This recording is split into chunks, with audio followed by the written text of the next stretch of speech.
This is video 28 in the series of reinforced concrete slabs.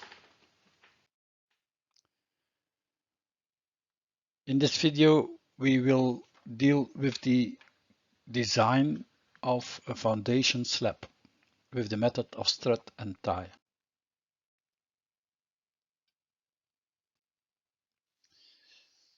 This is a typical picture of a reinforcement of a foundation slab or a footing. This is the reinforcement of the column.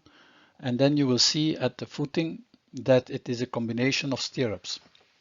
It's a combination of a stirrup in X direction and in Y direction. And sometimes there will be also a stirrup in the other direction, which is in the horizontal plane, making one or two stirrups. So it's a combination of a cage of 3 stirrups directions.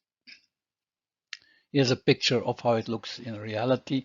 You will see that you have always a fine gauge of reinforcement. This is a view from the top. You see the 3 foundations, and this reinforcement is the tie between 2 foundation piles. There are also a tie and a tie, and this around is a cage of minimum reinforcement. We have a foundation block with a height of h and a width of b.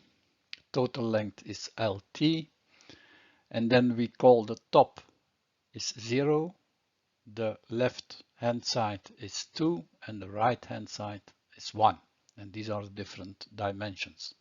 Remember, L must always be smaller than 3 times h, otherwise this foundation block will be regarded as a beam, and we just calculate it as a concrete beam. So when L is smaller than 3h, we are in a D region, discontinuous region, and we have to use the strut and tie model. First, we will show you a very simple way of visualizing the strut and tie modelization. It's an approximation, so it's not accurate to the last millimeter. When you got a symmetrical foundation block, it's loaded with a load NED in the middle. You have a reaction force RCD, which is equal. You take the middle of it, and then you construct in the middle of the foundation piles also an auxiliary line. Then you take half in the middle, you take another vertical auxiliary line, and you also draw the auxiliary lines from the foundation piles. Then you indicate an horizontal auxiliary line on a depth of y0 and a bottom horizontal line on a depth equal to 2 times the concrete cover. Then so this dotted line at the bottom is the center width of the tie. Normally you should use this figure like it is mentioned in Eurocode 2 part 1.1, but it's a little bit complicated, and you do not know all the values of what is mentioned here.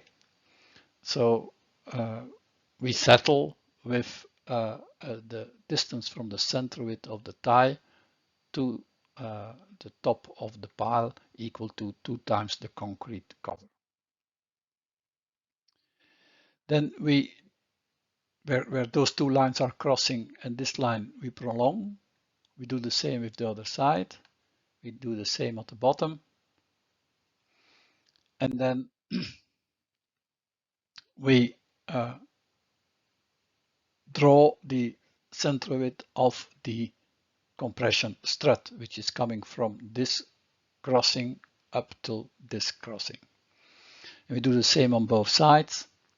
and then you can draw in green the compressive strut. This is a way of indicating how is this strut, where is it situated, just the geometrical data. Then the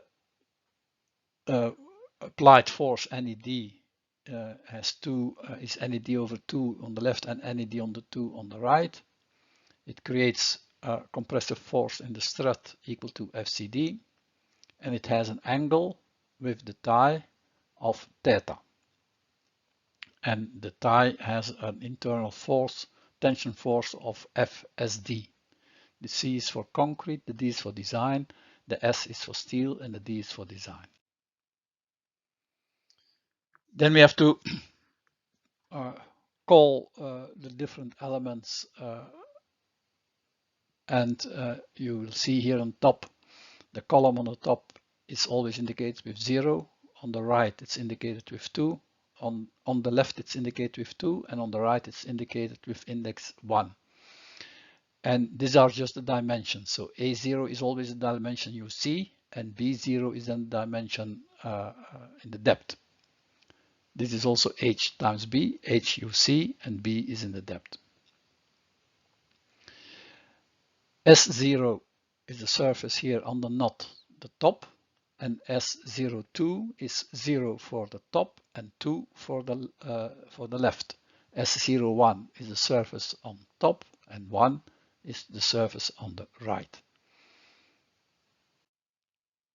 The effective depth of the foundation block is then equal to the total depth minus Y0 minus 2 times the concrete cover. And the angle of the strut, if you take this small figure to help, then you will see that the tangent theta equals 4D divided by 2L minus A0.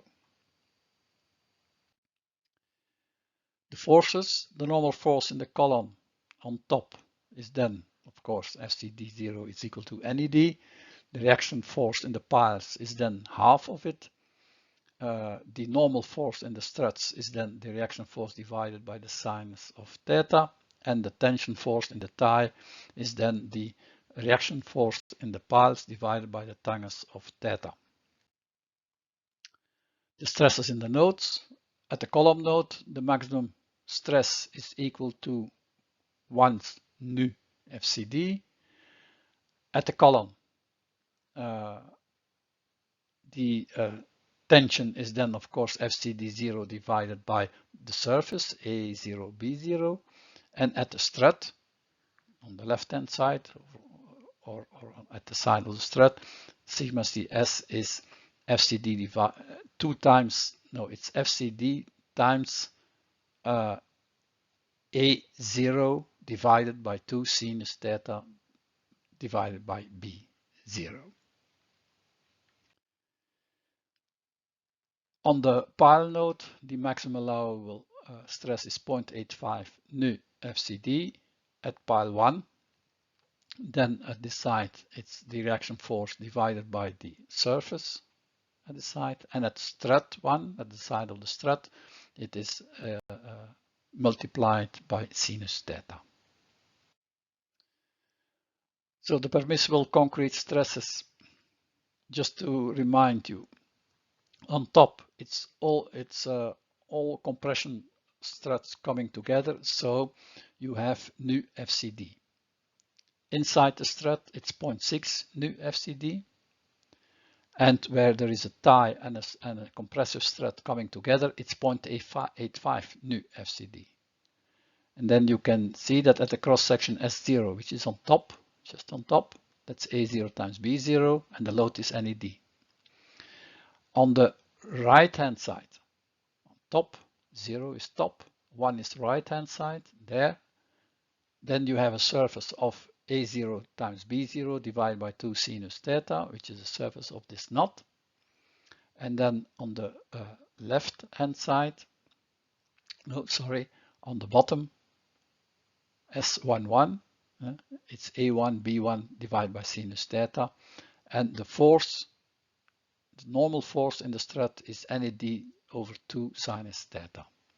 And then we can do the same for the right-hand side surface. The maximum stress of the calculated stress, compressive stress in the strut is of course the compressive force in the strut divided by a surface S. But which surface should we take? A surface it starts with a small surface and then it's fanning out to a larger surface and then it's fanning in again to a smaller surface. The fanning out is limited by the width of the foundation block. So what do we take now in reality? What can we take as a surface to check the maximum compressive stress, maximum allowable compressive stress in the struts? What we can do is we can say, okay, the strut will look a little bit like that. I call the diameters here ds11 in the y direction and ds11 in the x direction. And for the top, it's ds01 in the x direction and ds01 in the y direction. 1 is normally used for the right hand side, so you should turn this a little bit around. But it doesn't matter if it's 1 or 2, it doesn't matter, it's the same for both. The diameter of the top of the strut is they are ellipses, general form ellipses. It's B0, but the other side is of course A0 divided by 2 sinus theta because of the node which is on top. Then remember, this is the strut.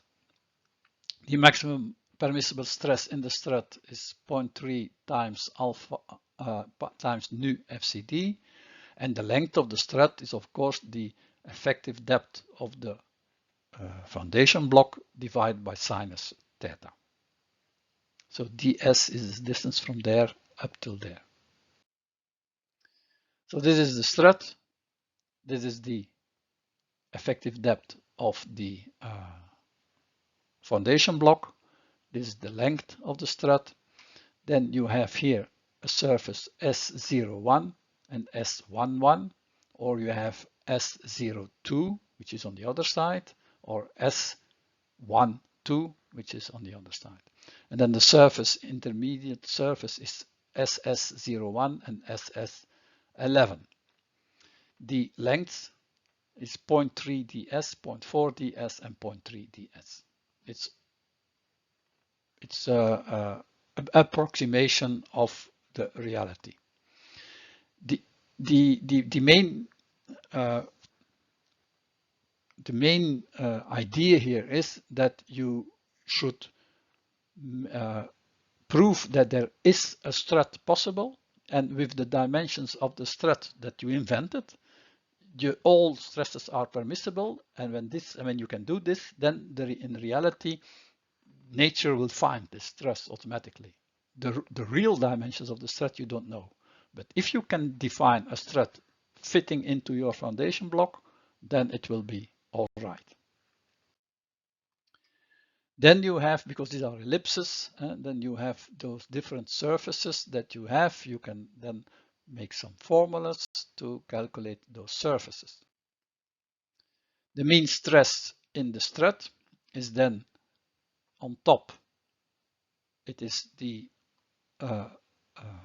load, the normal load, divided by the surface SO1 plus SO1 plus SSO1, and that must be smaller than sigma RD max.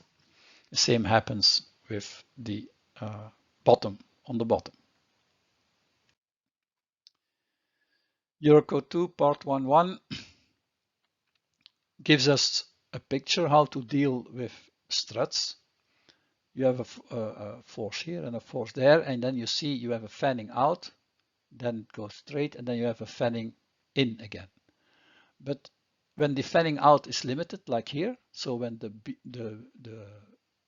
dimension B is smaller than h/2, then it cannot fan out completely, and it is limited to the width of the foundation block. And that means that the effective width is equal to B. But if B is bigger than H over 2, then this is the foundation block. Then there is enough room to fan out maximum and to fan in again maximum. So then you have an effective width equal to this formula.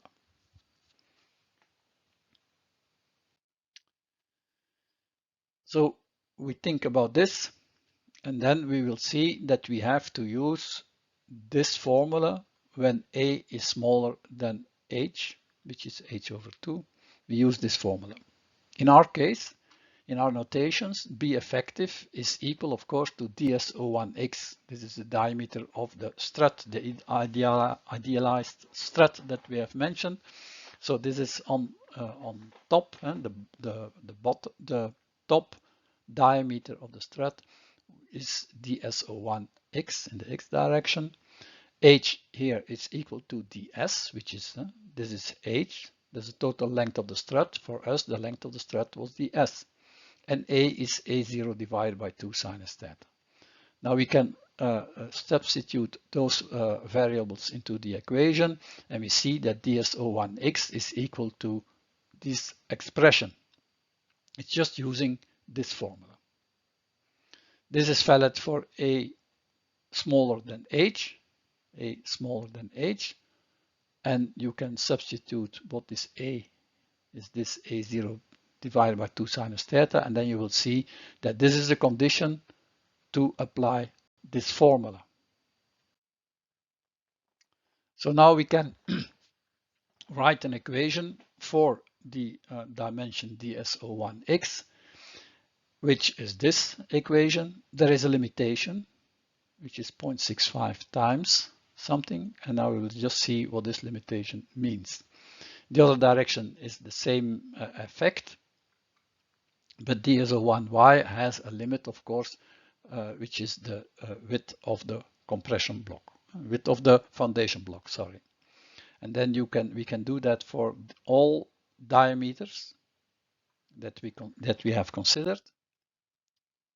Now, when two compression struts come together in one node, then they can just touch each other, but they cannot overlap each other.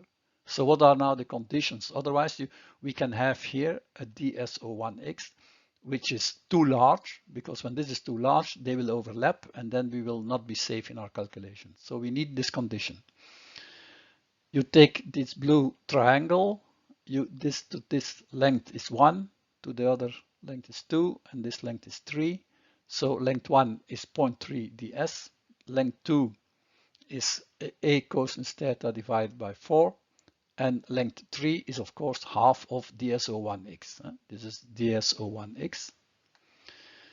Then we see that for not having an overlap, we can write this equation. We neglect the contribution of a cosine theta over 4, and then we see that the condition for no overlap of two adjacent struts will be that ds0x must always be smaller than 0.6 ds divided by sinus theta. So it depends on the total height of the foundation block, but it depends, of course, on the angle of the strut, and the angle theta of the strut. So this condition must apply, otherwise the formula is not right. That's why in the formula this condition was put in. So we can calculate now the surface SS01 and SS11.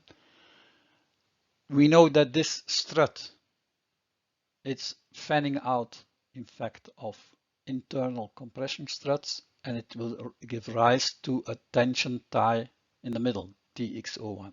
Now we have to check this tension tie. Otherwise, we have to put additional reinforcement in it to compensate for this tension tie. The whole stress has a compressive force FCD. Again, for the tension in the tension tie, we use the prescriptions of Eurocode 2 part 1.1, and you will see that the tension is at this level or at that level, and for some conditions, for a small foundation block or a wide foundation block, you will have two different formulas giving you directly the tension force in those ties. There are two conditions from Eurocode 2. We will now translate it by the B is equal to DSO1x, A is A0 divided by 2 sinus theta, H equals ds, and T is dxo1, and F is FCD. So we can substitute it in the formulas. This condition becomes that DSO1x must be smaller than ds over 2, and then this is the tension in that, the internal tension in the compression strut. And for this condition, you will have this formula. So now we can write the expression for calculating the total tension depending on the different conditions. And we do that for the two struts. Once we know the tension, the expected tension, what we will do is we will spread it out over a distance of 1/4 of the total length of the strut. It is just an assumption. And we say that we have no internal reinforcement, or we don't need internal reinforcement when the stress, the tensional stress is smaller than the mean tension stress in the concrete. We spread it out over 0.5 ds, and then you have a simple formula where you can calculate your stresses. The reinforcement, of course, you will not put it inclined, but you will make a mesh, and so you have to convert it in horizontal and vertical reinforcement, so you have to multiply by cosinus and by sinus.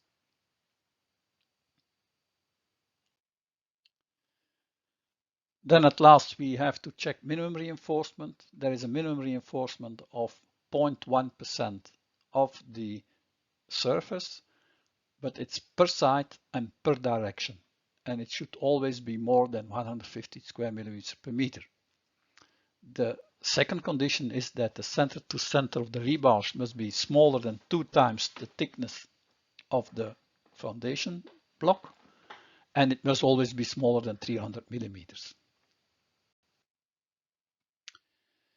Now we'll give you a method of how to estimate, in fact, the maximum rebar diameter for minimum reinforcement. Otherwise, you have to choose a diameter and then you have to try it out and then choose again and take another. So instead of this iterative process, we can just make a simple estimate of the rebar diameter for minimum reinforcement. Conditions is more than 0.1% of the cross section and more than 150 millimeters per meter. And there is a maximum distance between the rebars. So take a section A times B. It means that the minimum reinforcement in this section is A times B divided by 1000, or AS minimum equals a number of diameters with diameters rebars. It's N times the surface of one rebar with diameter phi. And then we make a crude approximation. We say that the distance center to center of the rebars times the amount of rebars I need is equal to the circumference of that section A times B. This is a crude approximation. I should subtract the concrete cover and things like that, but this is just an estimate of the diameter that we should use from minimum reinforcement. So if you use those formulas together, you see that the diameter must be equal to 1/4 of the square root of S times AB divided by A plus B. Example, when you have a surface of 1 by 1 meter, and you choose as a designer, okay, I take the maximum spacing because I need a lot of space to put my concrete through. I don't want a very small spacing. Then you take the maximum allowable spacing, which is 300 millimeters. And then you see that you must use at least, in a block of 1 by 1 meter, you use at least a diameter 10. If the diameter is smaller, then you will have a small smaller center to center distance, but if you use 10, then you will end up with more or less 300 millimeters. If you make S in this formula 300 millimeters, then the formula is can be written as it's seen in this slide. Just remember that the calculations are done in ULSP, persistence, ultimate limit state persistent, and the most simple formula is that it is 1.35 times the permanent loads plus 1.5 times the mobile loads. You can also do the calculation or the check in calculation in the serviceability limit state, in the quasi-permanent serviceability limit state, and then the formula is the permanent load plus psi2 times the mobile load, and psi2 is most of the time for buildings equal to 0.3.